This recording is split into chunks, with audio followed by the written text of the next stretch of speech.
नमस्कार तथा सुप्रभात। उज्यालो रेडियो नेटवर्कसँगै उज्यालो अनलाइन र मोबाइल एप्लिकेशनबाट एकसाथ प्रसारण भइरहेको काया कैरनमा तपाईलाई साथी मदन पौड्यालसँगै मिलन तिमिल सिन्हाको स्वागत छ। आज 2079 साल पुष 9 गते शनिबार, पुष शुक्ल पक्षको प्रतिपदा तिथि सन् 2022 डिसेम्बर 24 तारिक।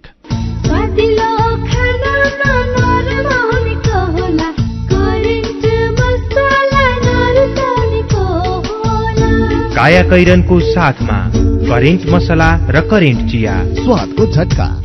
काया कैरन सुरु गरौं मुख्य खबरका शीर्षकहरूबाट।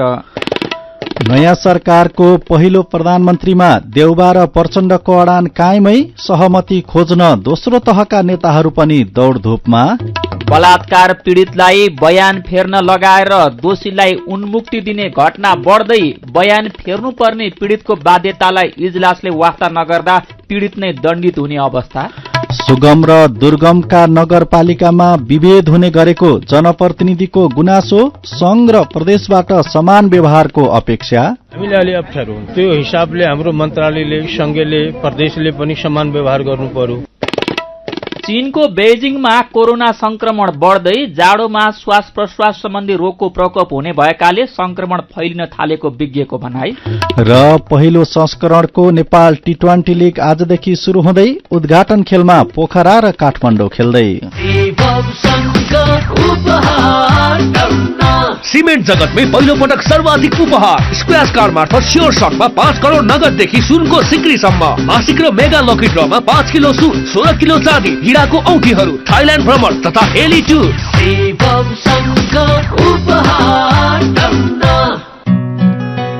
विदेशबाट आइएमई गरेको पैसा सिधै तपाईको मोबाइलमा लिन मिल्छ।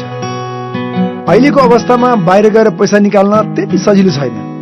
त्यसैले आफ्नो मोबाइल निकाल्नुहोस्, आइएमई पे डाउनलोड गर्नुहोस् अनि घर बसी बसी आफ्नो रकम प्राप्त गर्नुहोस्। विदेशबाट आइएमई गरेको रकम प्राप्त गर्न आफ्नो मोबाइल फोनमा आइएमई पे डाउनलोड गर्नुहोस्। अब आइएमई गरौँ, आइएमई पे मा प्राप्त गरौँ सजिलै। खुसी कसरी खुसी हुन्छ जब बन्ने छैन कोही, आफ्नो भन्दैमा आफ्नो हुन सम्पर्कमा बस्या खै। सम्पर्कका लागि बलियो आधार नेपाल टेलिकम हो, राष्ट्रकै सञ्चार। सम्पर्कको आधार राष्ट्रको सञ्चार, नेपाल टेलिकम राष्ट्रको सञ्चार। नेपाल टेलिकम राष्ट्रको सञ्चार। सुरक्षित र समृद्ध होस् जिन्दगीको सेरोफेरो, भोलिको लागि सोच्नु पर्ने कर्तव्य हो तिम्रो मेरो। ढुक्क हुन भोलिलाई बिमा गरौँ है, नेसनल लाइफ इन्सुरेन्समा बिमा गरौँ है। विगत 35 वर्षदेखि सञ्चालनरत नेपालकै पहिलो अग्रणी जीवन बीमा company national life insurance company, अजिमपाट, काठमाडौँ। काया कैरनमा अब खबरको सिलसिला। कांग्रेस सभापति शेरबहादुर देउबा र माओवादी अध्यक्ष पुष्पकमल दाहाल प्रचण्ड बीचको छलफल निष्कर्षविहीन भएको छ। हिजो बेलुकी भएको छलफलमा दुवैले पहिलो प्रधानमन्त्रीमा अडान राखेपछि आज फेरि वार्ता गर्ने समझदारी भएको छ। देउबा, प्रचण्ड र एकीकृत समाजवादीका अध्यक्ष माधव कुमार नेपाल बीच बिहिबार पनि छलफल भएको थियो। हिजोको छलफलमा भने नेपाल सहभागी हुनु भएन, वार्ता सकारात्मक छैन, आजसम्म हेरौं, कांग्रेस र माओवादीका नेताहरूको भनाइ छ। राष्ट्रपतिले संविधानको धारा 76(2) बमोजिम प्रधानमन्त्रीको दावी गर्न दिएको 7 दिनको समय सीमा भोलि बेलुकी 5 बजे सकिँदैछ। हिजो रातिसम्म दलहरू सहमति उन्मुख छैनन्। शीर्ष नेताहरू अडानमा रहँदा दोस्रो तहका नेताहरू पनि दौडधूपमा छन्। हिजो कांग्रेस नेता प्रकाशमान सिंह खुमलटार र अर्थमन्त्री जनार्दन शर्मा बालुवाटार पुग्नु भएको थियो। पहिलो कार्यकाल देउबालाई छान्न सिंहले गरेको आग्रहलाई दाहालले र दाहाललाई सरकारको नेतृत्व दिन शर्माले गरेको आग्रहलाई देउबाले अस्वीकार गर्नुभएको छ। सिंह निकट एक नेता भन्छन् सहमति जुटाउने प्रयास स्वरूप खुमलटार जानुभएको हो, पहिलो कार्यकाल छान्न गरेको आग्रहलाई प्रचण्डले मान्नु भएन छ। बालुवाटार स्रोतका अनुसार अर्थमन्त्री शर्माले प्रधानमन्त्री देउबासँग पहिलो कार्यकालमा प्रचण्डलाई दिन आग्रह गर्नुभएको थियो, तर देउबाले सरकारको नेतृत्व आफै गर्ने बताउनु भएको थियो। आलो पालो गर्ने गरी सुरुको 2 वर्ष आफूलाई सरकारको नेतृत्व दिन प्रचण्डले प्रधानमन्त्री एवं कांग्रेस सभापति देउबासँग औपचारिक प्रस्ताव राखिसक्नु भएको छ। देउबाले पनि ताजा जनादेश अनुसार कांग्रेस संसदको ठूलो शक्ति भएकाले आउँदो सरकारको नेतृत्व आफै राख्ने दावी गर्नुभएको छ। एकीकृत समाजवादीले प्रचण्डलाई प्रधानमन्त्री दिएर भए पनि गठबन्धन बचाउनु पर्ने बताइसकेको छ। प्रचण्डले आफू प्रधानमन्त्री नभई प्रतिपक्षमा बस्न समेत तयार हुने गरी कांग्रेससँग बार्गेनिङ गर्ने नीति लिनु भएको छ। सरकार बनाउने खेलबाट बाहिर निस्कनु परे आफूसँग भएको संसदीय शक्ति सुरक्षित राखेर कांग्रेस एमाले सरकार बनाउनु पर्ने परिवेश सृजना गर्न उहाँ चाहनुहुन्छ। एमालेसँग शक्ति बाँडफाँड गर्न, मिलेर सरकार बनाउन र चलाउन कांग्रेसका लागि सजिलो नहुने प्रचण्डको बुझाइ छ। प्रतिनिधि सभा र प्रदेशसभा चुनाव अगाडि देउबा र प्रचण्ड बीच चुनावमा जस्तोसुकै परिणाम आए पनि आलो पालो प्रधानमन्त्री बन्ने भद्र सहमति भएको माओवादी नेताहरूको दाबी छ। यसैले आधार मानेर प्रचण्डले पहिलो कार्यकालमा अडान लिनु भएको हो। 2074 मा 23 सिट प्रत्यक्ष जितेको शक्तिबाट प्रधानमन्त्री सम्भव भए जस्तै अहिले प्रचण्ड प्रधानमन्त्री बन्नु कुनै अस्वाभाविक नहुने उहाँ निकट नेताहरूको तर्क छ। कांग्रेस सांसद टेकबहादुर गुरुङ र एमाले सांसद लक्ष्मी महतो कोइरीलाई संसदीय गतिविधिमा संलग्न नगराउन अख्तियार दुरूपयोग अनुसन्धान आयोग र प्रहरी प्रधान कार्यालयले संसद सचिवालयलाई पत्राचार गरेका छन्। 2072 साल भदौ 25 मा मधेस आन्दोलनका बेला सशस्त्रका असही थमन विकको हत्या आरोपित महतो महोत्तरी 1 बाट निर्वाचित हुनुहुन्छ। उहाँ फरार सूचीमा रहनु भएको छ। त्यस्तै मनाङबाट निर्वाचित गुरुङ विरूद्ध अख्तियारले भ्रष्टाचार अभियोगमा दायर गरेको मुद्दा विशेष अदालतमा विचाराधीन छ। संसद सचिवालयले दुवैलाई शपथ गराइसकेको छ। संसद सचिवालयका प्रवक्ता रोजनाथ पाण्डेले दुवैजनाका बारेमा पत्र प्राप्त भएकोले अब संसदको गतिविधिमा सहभागी नगराइने बताउनुभयो। सचिवालयले उहाँहरू निलम्बन भएको सूचना टाँच नगरे पनि संसदीय गतिविधिमा सहभागी हुन नपाउँदा निलम्बन सरहको हैसियत हुनेछ। बलात्कार पीड़ितलाई बयान फेर्न लगाएर दोषीलाई उन्मुक्ति दिएका घटना धेरै छन्। पछिल्लो समय पीड़ित महिलालाई नै दण्डित गर्ने प्रवृत्ति पनि विकसित हुँदै गएको छ। महिलाले अदालतमा बयान फेर्ने बित्तिकै झुटो जाहेरी दिएको निष्कर्षमा पुगेर पीड़ितलाई नै सजाय दिएका उदाहरण धेरै छन्। पीड़ितहरू बयान बदल्नुपर्ने बाध्यतामा कसरी पुग्छन् भन्ने पक्षलाई इजलासले वास्ता नगर्दा पीड़ित नै दण्डित हुने अवस्था आउने गरेको छ। बलात्कारका मुद्दामा निरन्तर वकालत गर्दै आउनुभएकी अधिवक्ता गोमा महरा भन्नुहुन्छ, बलात्कार पीड़ित महिला एक्ला हुन्छन्, चारैतिरबाट मिल्न दबाव आउँछ, परिवारले समेत साथ दिँदैन, आर्थिक अवस्था कमजोर भएकालाई प्रलोभन पनि देखाउँछन् अनि उनीहरू न्यायका लागि लड्ने भन्दा पनि बयान फेरेर दबाव कम गर्ने बाटो रोज्न पुग्छन्। कतिपय घटनामा त बलात्कारको अपराधलाई प्रहरी र अदालतसम्म पुग्न नदिई समाजमै मिलापत्र गरेर टुङ्ग्याइने गरिएको पनि छ। कतिपय बलात्कारका मुद्दा भने योजनाबद्ध रूपमा अदालत पुर्याउने र मोलमोलाई गरेर बयान फेर्ने प्रवृत्ति पनि देखिएको छ। महिला अधिकार कर्मीहरू महिला होस्टाइल हुने अवस्था आउनु हिंसाका थप सुरु भएको बताउँछन्। परिवार, समाज र राज्यले बलात्कृत महिलाको संरक्षण गर्न सक्दैन। पीड़ित महिला न्यायका लागि एक्लै लड्नुपर्छ। महिला मानवाधिकार रक्षक सञ्जालकी पूर्व सचिव लक्ष्मी आचार्यले भन्नुभयो, सबैजसो दबाव ठेक्न नसकेर बयान फेर्ने हदसम्म पुग्छन्। यसतर्फ न्यायालयको पनि ध्यान पुगेको देखिँदैन। नेपाल प्रहरीका केन्द्रीय प्रवक्ता प्रहरी नायब महानिरीक्षक टेकप्रसाद राईका अनुसार बलात्कारका घटना बढ्दै गएका छन्। उहाँका अनुसार पछिल्लो 3 वर्षमा मात्रै बलात्कारका 10,278 घटना अदालत पुगेका छन्। वार्षिक सरदर 3,000 बढी बलात्कारका उजुरी प्रहरीमा दर्ता हुने गरेको छ। एकातर्फ सामाजिक संरचनामा शक्तिशाली रहने अभियुक्तको दबाव, प्रभाव, धम्की र प्रलोभनबाट पीड़ितलाई बयान फेर्न बाध्य पारेर उन्मुक्ति पाइरहेका छन् भने अर्कोतर्फ त्यसरी बयान फेर्ने महिलालाई जेल पठाउने अदालतका आदेशले यौन हिंसामा उजुरी गर्ने डराउनु पर्ने अवस्था निम्तिएको छ। बलात्कार पीड़ित महिला अदालत पुगेपछि किन बयान फेर्न बाध्य हुन्छन्? आफू पीड़ित भएको मुद्दामा किन आफै हार्न तयार छन्? किन पीड़ित स्वयंले पीड़कलाई उन्मुक्ति दिने बाटो रोज्छन्? इजलासले यी प्रश्नमा ध्यान दिए पीड़ितले न्याय पाउनेछन् भनेर आजको कान्तिपुरले खबर लेखेको छ। कायाकैरनमा रिपोर्टसँगै खबरहरू बाँकी नै छन्, सुन्दै गर्नुहोला।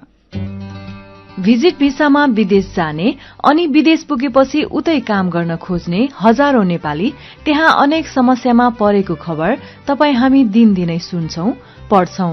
भिजिट भिसा भनेको विदेश घुम्न जाने भिसा हो। यदि विदेशमा काम गर्न जाने हो भने नेपाल सरकारबाट अनिवार्य श्रम स्वीकृति लिनुपर्छ।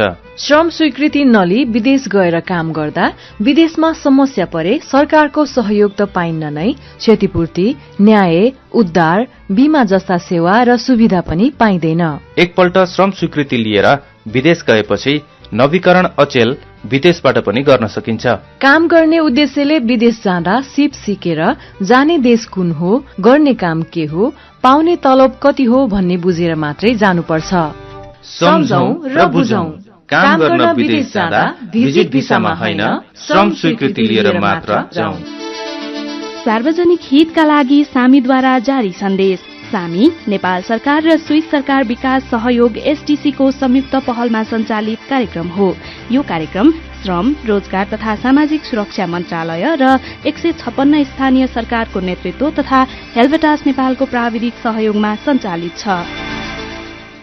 नेपाल बैंकको डबल धमाका सबलाई हुन्छ फाइदा, पाइन्छ 2 गुणा प्रतिफल मात्र 5 वर्ष 9 महिना 29 दिन। नेपाल बैंक डबल धमाका मुद्दती खाता हुन्छ सावा रकम दब्बर 5 वर्ष 9 महिना 29 दिनमा। साथै नेपाल बैंक डबल धमाका रेमिट्यान्स मुद्दती खाता पाइन्छ सावाको 2 गुणा रकम 5 वर्ष 5 महिनामा। समय सँगै अघि बढ्दै नेपाल बैंक लिमिटेड, नेपालको पहिलो बैंक। थोरै बचत धेरै कायदा, बीमाका छन् फाइदै फाइदा। सरकारी स्वामित्व र बीमाको क्षेत्रमा विश्वसनीय नाम राष्ट्रिय बीमा संस्थान। जीवन बीमाका लागि आजै राष्ट्रिय बीमा संस्थान रामशाहपथ काठमाडौँ वा नजिकैको शाखामा सम्पर्क गरौं। सबै शाखा सन्तान धन धान्यले भरिपूर्ण, बचत गर्न सधैँ लागोस् मन। ग्लोबल आइएमई धनवृष्टि मुद्दती योजना, न त जादु न हो सपना।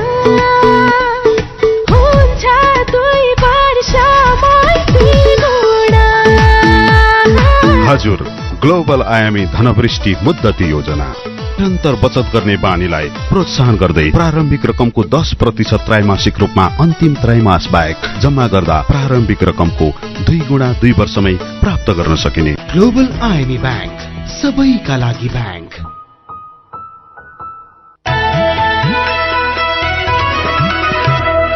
उज्यालो रेडियो नेटवर्क सँगै उज्यालो अनलाइन र मोबाइल एप्लिकेशनमा प्रसारण भइरहेको काया कैरनमा तपाईलाई फेरि स्वागत छ। यतिन्जेल हामीले नयाँ सरकारको पहिलो प्रधानमन्त्रीमा देउबा र प्रचण्डको अडान कायमै, टेकबहादुर गुरुङ र लक्ष्मी महतो कोइरीलाई संसदमा रोक, बलात्कार पीडितलाई न्याय पाउन अझै गाह्रो लगायतका खबर प्रस्तुत गर्यौं। अब बाँकी खबर। सिरियल किलरका रूपमा चिनिएका फ्रान्सेली नागरिक चार्ल्स सोब्राज अबका 10 वर्षसम्म नेपाल प्रवेश गर्न नपाउने गरी हिजो निष्कासित भएका छन्। नेपालमा 19 वर्ष जेल जीवन बिताएका सोब्राजले नेपाल राज्य विरूद्ध मुद्दा हाल्ने बताएका छन्। स्वदेश फर्किने क्रममा हिजो बेलुका जहाजमा अन्तर्राष्ट्रिय समाचार संस्था एएफपीसँग कुरा गर्दै उनले रिहाईपछि खुशी अनुभूति गरिरहे पनि नेपाल राज्य लगायत धेरै विरूद्ध मुद्दा हाल्ने योजना रहेको खुलासा गरेका हुन्। मैले धेरै काम गर्न बाँकी छ र धेरै विरूद्ध मुद्दा हाल्नु छ, तीमध्ये नेपाल राज्य पनि हो, उनले भनेका छन्। अन्तर्वार्ताका क्रममा उनले आफूलाई सिरियल किलरका रूपमा गलत चित्रण गरिएको भन्दै असन्तुष्टि समेत व्यक्त गरेका छन्। उनले नेपालमा आफूमाथि लगाइएको 2 जनाको हत्या आरोप पनि अस्वीकार गरेका छन्। यसैबीच नेपालमा पर्यटक र अन्य भिसामा भित्रिएका विदेशी नागरिक अपराधजन्य गतिविधिमा संलग्न हुने क्रम बढेको छ। एउटा प्रयोजनमा अरू नै धन्दामा सक्रिय हुनेदेखि गम्भीर किसिमका अपराधसम्ममा विदेशी नागरिकको संलग्नताको ग्राफ उकालो लागेको देखिएको छ। पर्यटक र अन्य भिसामा आएका विदेशी नागरिकको संलग्नता विभिन्न समय ओभरस्टे र गैर कानूनी घुसपैठदेखि बाल एवं दुराचार, लागू औषध कारोबारसम्मका अपराधमा पाइएका घटनाहरू छन्। अध्यागमन विभागका अनुसार विदेशी मुद्राको अवैध कारोबार तथा तस्करी, जाली राहदानी प्रयोग, यौन दुराचार, चोरी, लागू औषध ओसार पसार तथा कारोबार, बैंकिङ कसुर, मानव तस्करी लगायतका अपराधमा विदेशीको संलग्नता देखिन्छ। कतिपय राजनैतिक आन्दोलन र धर्म परिवर्तनका अपराधमा संलग्न भएकालाई पनि विभागले निष्कासन गर्दै आएको छ। नेपालमा आएका विदेशी कुन प्रयोजनमा देशका कुन ठाउँमा पुगेका छन्, होटलमा बसेका छन् कि अन्तै भन्ने नियमन गर्न गृह मन्त्रालय, अध्यागमन विभाग र जिल्ला प्रशासनका अधिकारी सम्मिलित संयन्त्र छन्। यी संयन्त्र अन्तर्गत सुरक्षा निकाय, पर्यटन विभाग, पर्यटन बोर्डदेखि होटल, रेस्टुरा, ट्राभल एजेन्सीका प्रतिनिधि सम्मिलित अनुगमन, नियमन र निगरानी हुनुपर्ने व्यवस्था छ। तर भएका संयन्त्र क्रियाशील नहुँदा विदेशी नागरिक एउटा प्रयोजनमा आएर अर्कै प्रयोजनमा बस्नेदेखि त्यसकै आडमा आपराधिक गतिविधिमा सक्रिय हुने गरेको पाइएको छ। भारतीय आयल कर्पोरेशन आईओसीले पठाएको इन्धनको पछिल्लो मूल्य सूची अनुसार आयल निगमलाई 2 महिनामा 2.25 अर्ब रुपियाँ नाफा भएको छ। अन्तर्राष्ट्रिय बजारमा क्रूड तेल र रिफाइन तेलको मूल्यमा भएको गिरावटले निगमको नाफा बढेको हो। निगमको नाफा बढे पनि उपभोक्ता मूल्य, खुद्रा बिक्री मूल्य भने स्थिर राखेर निगमले घाटा घटाउन मात्रै ध्यान दिएको छ। आईओसीले नोभेम्बर 1 मा पठाएको मूल्य सूची अनुसार निगमको पाक्षिक नाफा 18 करोड़ पुगेको छ। नोभेम्बर 16 को मूल्य सूची अनुसार 15 दिनको नाफा 26 करोड़ छ। डिसेम्बर 1 मा आईओसीले पठाएको मूल्य सूची अनुसार 15 दिनको नाफा 58 करोड़ पुगेको छ। डिसेम्बर 16 को मूल्य अनुसार 15 दिनमा 1 अर्ब 32 करोड़ नाफा हुने आकलन छ। नाफा बढिरहँदा निगमले आफ्नो घाटा घटाउने तर्फ मात्र चासो दिएको छ। इन्धनका कारण बजार मूल्य बढिरहँदा निगमले इन्धनको खुद्रा मूल्य घटाउन चासो दिएको छैन। मूल्य बढेका बेला वात्तै मूल्य बढाएको निगमले आईओसीले मूल्य घटाएर पठाउँदा 3 रुपियाँ मात्रै कम गरेर उपभोक्तामाथि बेइमानी गरेको उपभोक्ता अधिकार कर्मीहरू बताउँछन्। स्वचालित मूल्य सूचीले दिएको अधिकारको बहानामा नागरिकमाथि बेइमानी भइरहेको उनीहरूको आरोप छ। निगमको पछिल्लो निर्णय नीति विपरीत छ। मूल्य बढाउँदा स्वचालित मूल्य प्रणालीको अधिकार नहेरेको निगमले घटाउँदा स्वचालित मूल्य अनुसार 3 रुपियाँ मात्रै अधिकार भनेर टारेको छ। यो नागरिकमाथिको धोका हो। उपभोक्ता हित संरक्षण मञ्चका अध्यक्ष ज्योति बानिया भन्नुहुन्छ, आईओसीले बढाएर मूल्य पठाउँदा मनलाग्दी बढाएपछि घटेर आएपछि त्यही अनुपातमा घटाउनुपर्छ। ऋणको बहाना बनाएर उपभोक्तामाथि मूल्य थोपर्न पाइँदैन। निगमले भने स्वचालित मूल्य अनुसार प्रणाली अनुसार नै समायोजन गरिएको दावी गरेको छ। नगरपालिका भनेपछि शिक्षा, स्वास्थ्य, रोजगार, पूर्वाधार लगायत धेरै कुरामा सम्पन्न हुनुपर्ने हो। तर देशका केही बाहेक धेरै नगरपालिकामा पूर्वाधार र सुविधाको अभाव छ। संघ र प्रदेशका राजधानी वरपर रहेका बाहेक अरू नगरपालिकाले कम प्राथमिकता पाएको जनप्रतिनिधिको गुनासो छ। महेश गेवालीको रिपोर्ट। बाजुराको त्रिवेणी नगरपालिकाका मेयर कर्णबहादुर थापालाई प्रतिनिधि भएपछि धेरै काम गर्छु भन्ने लागेको थियो, तर काम गर्दै जाँदा सोचे जस्तो सजिलो नभएको उहाँ बताउनुहुन्छ। नगरपालिकाभित्र बाढी, पहिरो, सड़क, रोजगारी, पूर्वाधार लगायतका धेरै समस्या छन्। यी समस्या समाधान गर्न आर्थिक अभाव छ। बजेट विनियोजनमा पनि संघ र प्रदेश नजिकका नगरपालिका नै प्राथमिकतामा पर्छन्। स्थानीय सरकारको हैसियतले सबै नगरपालिकाका मेयरले एकै नासको अधिकार पाए पनि व्यवहारमा नदेखिएको उहाँ बताउनुहुन्छ। आर्थिक अभावै अभाव छ। के ठाउँलाई पहिले हेर्नु पर्यो भने यहाँ त्यसो छैन। यहाँ पुँजका आधारले बजेटहरू हुन्छ। अब जो आफ्नो ठाउँमा कहाँको छ, कुन ठाउँमा छ, त्यसले पहिलो आफ्नोमा हेरिया अवस्था छ। संघीय सरकारकै बजेटको भरमा ती पालिकाहरू बाँचेका छन्। त्यही बजेटभित्रमा अहिले गर्नुपर्ने विकास छ। त्यो सम्पूर्ण ठाउँका पालिकाहरूले त आफ्नै क्षमता, आफ्नै ताकत, आफ्नै आर्थिक स्थितिले गर्न सक्छन्। हामी त परनिर्भर छौँ। त्यो त करको नाममा केही पनि आउँदैन। बाहिरको त्रिवेणी लगायतका त्यस्तै थुप्रै दुर्गमका पालिकाहरूका समस्या छ।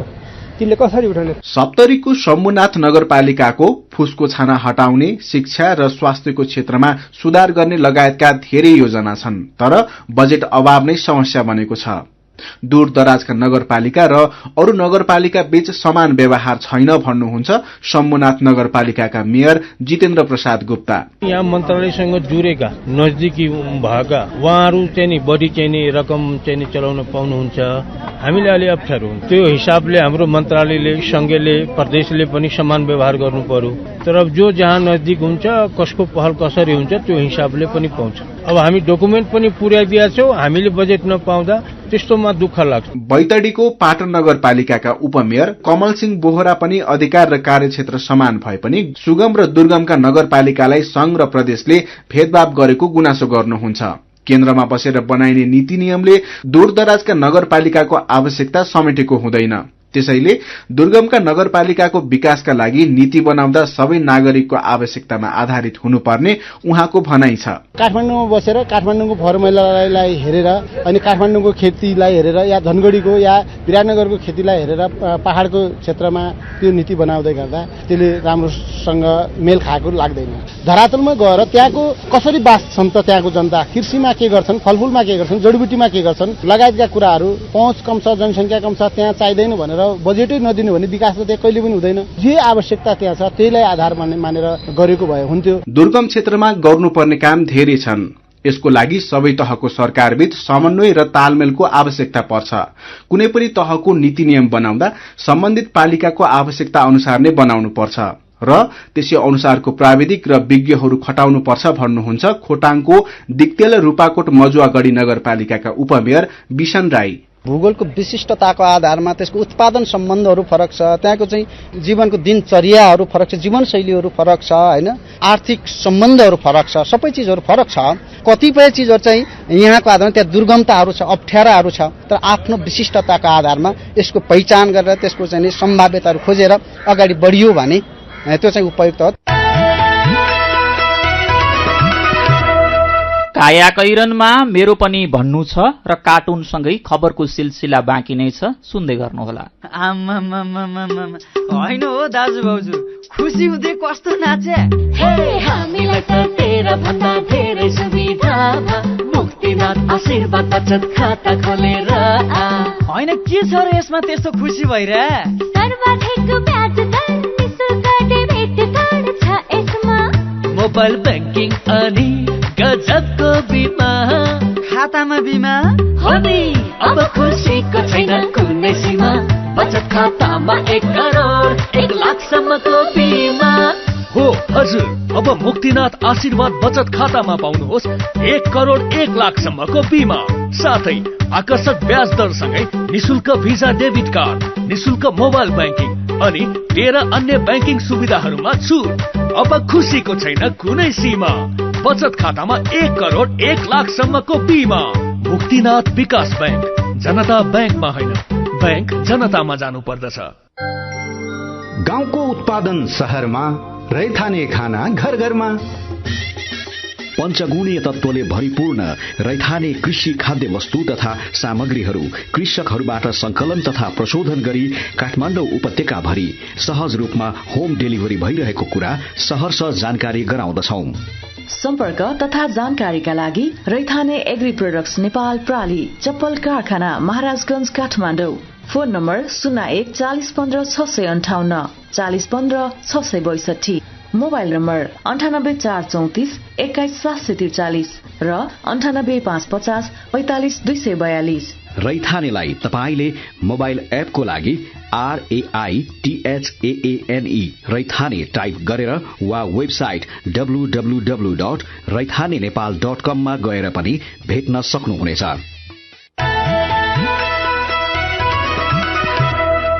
उज्यालो रेडियो नेटवर्क मार्फत देशभरिका विभिन्न एफएम स्टेशन तथा उज्यालो अनलाइन र मोबाइल एप्लिकेशनमा प्रसारण भइरहेको कायाकैरनमा तपाईलाई फेरि स्वागत छ। अब बाँकी खबर। दक्षिण कोरियाले नेपाल सरकारलाई $57 करोड रुपैयाँ बराबरका 101 वटा बाछी र 20 वटा साँडे उपहार स्वरूप दिएको छ। नेपालमा उच्च प्रजनन क्षमताका गाईको स्रोत केन्द्र विकास, दूध उत्पादनमा वृद्धि र जातीय विकासका लागि कोरियाले हेफर इन्टरनेशनल मार्फत उपहार दिएको हो। पहिलो चरण अन्तर्गत बिहिबार 42 वटा बाछी र साँडे नेपाल आइपुगेको कृषि तथा पशुपक्षी विकास मन्त्रालयले जनाएको छ। होलिस्टिन फ्रिजन जातका बाछी र साँडेलाई बिहिबार एसियाना एयरलाइन्सबाट नेपाल ल्याइएको हो। कोरियाबाट नेपाल ल्याउन हेफर इन्टरनेशनल नेपाल र हेफर इन्टरनेशनल कोरियाले सहयोग गरेका हुन्। पहिलो लट अन्तर्गत 36 वटा गाई र 6 वटा साँडे ल्याइएको हो।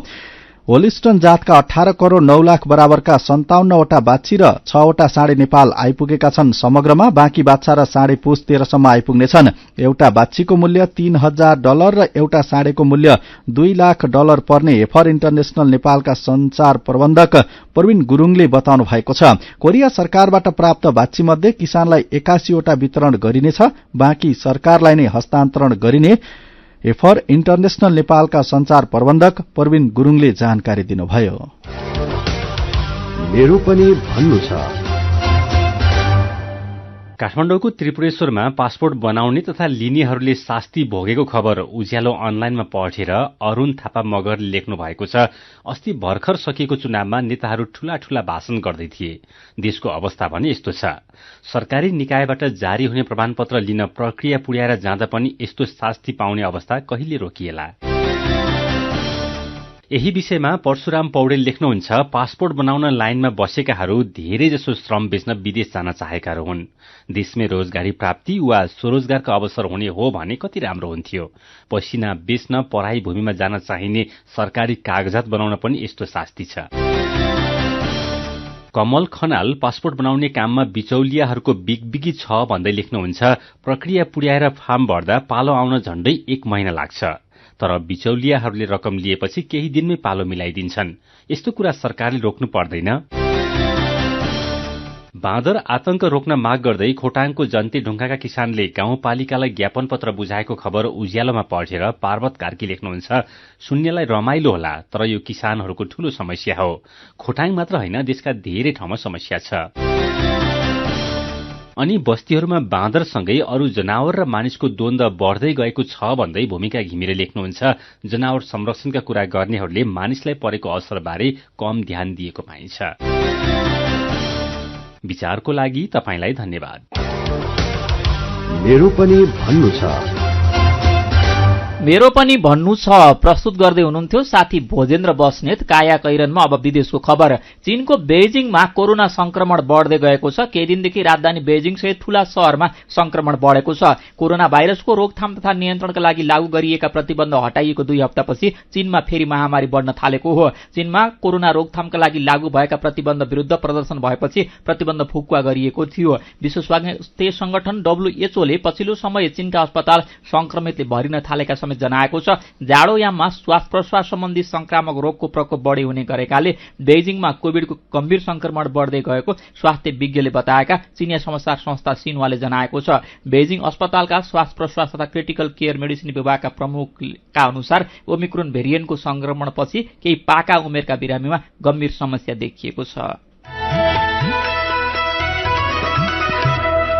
अब खेल खबर। पहिलो संस्करणको नेपाल T20 क्रिकेट लीग आजदेखि शुरू हुँदैछ। आज पहिलो दिन 2वटा खेल हुनेछन्। यी खेल कीर्तिपुर मैदानमा हुनेछन्। उद्घाटन खेलमा पोखरा एडभेन्चर्स र काठमाडौँ नाइट खेल्नेछन्। यो खेल बिहान 9:15 बजे शुरू हुनेछ। यस्तै आज हुने दोस्रो खेलमा लुम्बिनी अल स्टार्स र फार वेस्टर्न युनाइटेडले खेल्नेछन्। लुम्बिनी र फार वेस्टर्न बीचको खेल दिउँसो 1:15 बजे शुरू हुनेछ। प्रतियोगितामा Kathmandu knight, Pokhara adventures, far western united, Janakpur royals, Biratnagar super kings र लुम्बिनी अल स्टार गरी 6 टोलीको सहभागिता छ। लीगको विजेताले 55 लाख रुपैयाँ पुरस्कार पाउनेछ। नेपाल क्रिकेट संघले हिजो पत्रकार सम्मेलन गरेर विजेताले 55 लाख रुपैयाँ पुरस्कार पाउने जनाएको हो। यस्तै उपविजेताले 30 लाख, तेस्रो हुनेले 10 लाख र चौथो हुनेले 5 लाख रुपैयाँ पुरस्कार पाउनेछ। यस्तै प्लेयर अफ द सिरिजले 5 लाख तथा उत्कृष्ट बलर र उत्कृष्ट ब्याटरले 2,50,000 रुपैयाँ पाउनेछ।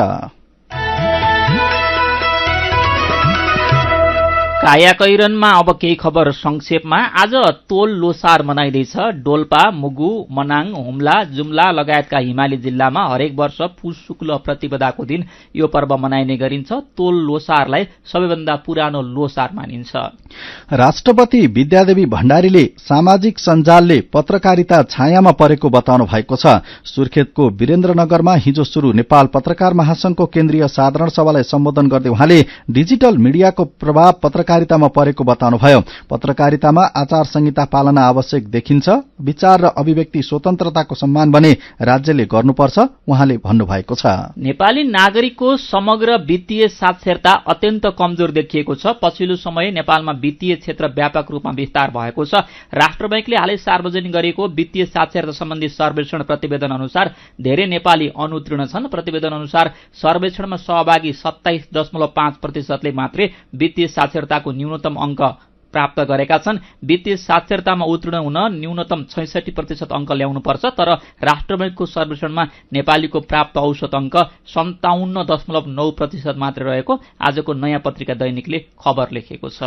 त्रिभुवन अन्तर्राष्ट्रिय विमानस्थलबाट 19 किलो सुनसहित एक सुडानी नागरिक पक्राउ परेका छन्। फ्लाइ दुबईको उडान मार्फत यूएईबाट हिजो दिउँसो काठमाडौँ ओर्लिएका 27 वर्षीय मोहम्मद अहमद डफल्ला सारा फिल्डिन भन्सार एरिया पार गर्नै लाग्दा पक्राउ परेका हुन्। र चालू आर्थिक वर्षको 6 महिना बितेपछि उत्तरी गोर्खाको सिर्दीबास डिपोमा चामल ढुवानी शुरू भएको छ। पुसको पहिलो दिनदेखि ढुवानी शुरू गरिएको खाद्य व्यवस्था तथा व्यापार कम्पनी लिमिटेड शाखा कार्यालय गोर्खाका सूचना अधिकारी शिव सुनारले बताउनुभयो। काया कैरनमा अब चाहिँ पालो आयो उखानको। घुमी फिरी रुम्जाटार। उखानसँगै हामी काया कैरनको अन्त्यमा आइपुगेका छौं। आजका मुख्य खबर फेरि एकपटक। नयाँ सरकारको पहिलो प्रधानमन्त्रीमा देउबा र प्रचण्डको अडान कायमै, सहमति खोज्न दोस्रो तहका नेताहरू पनि दौडधुपमा।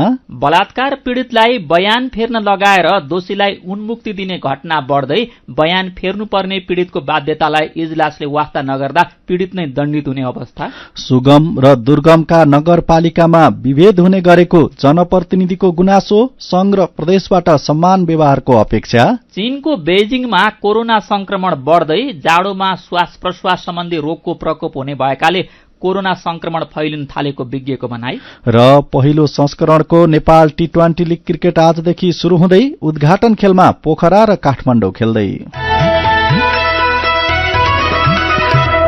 र अन्त्यमा आजको कार्टुन। आज हामीले रबिन सायमीले बनाउनु भएको कार्टुन लिएका छौं। कांग्रेसको संसदीय दलमा देउबाको जित र गगनको हारको विषयमा यो कार्टुन सम्बन्धित छ। यहाँ देउबा दम्पति सँगै हिँडिरहँदा बाटोमा गगनसँग भेट भएको छ अनि श्रीमान देउबा जस्तै देखिने मान्छेको पाखुरा च्याप्दै हिँडेकी श्रीमती आर्जु जस्तै देखिने मान्छे गगन जस्तै देखिने मान्छेतिर हेरेर भन्दैछिन्, शेर बुढो र स्याल तन्नेरी कहिल्यै हुन्न हो गगन भाइ। आजको काया कैरन सकिएको छ। उज्यालो मोबाइल र अनलाइनमा प्रसारण भइरहेका रेडियो र अनलाइनका सामग्री भाइबरमा पनि उपलब्ध छन्। काया कैरनबाट प्राविधिक साथी प्रवीण श्रेष्ठसँगै हामी पनि बिदा माग्छौं। कोरोना संक्रमणको जोखिम कायमै रहेकाले घर बाहिर निस्कँदा मास्क लगाउन नबिर्सौं। नमस्कार।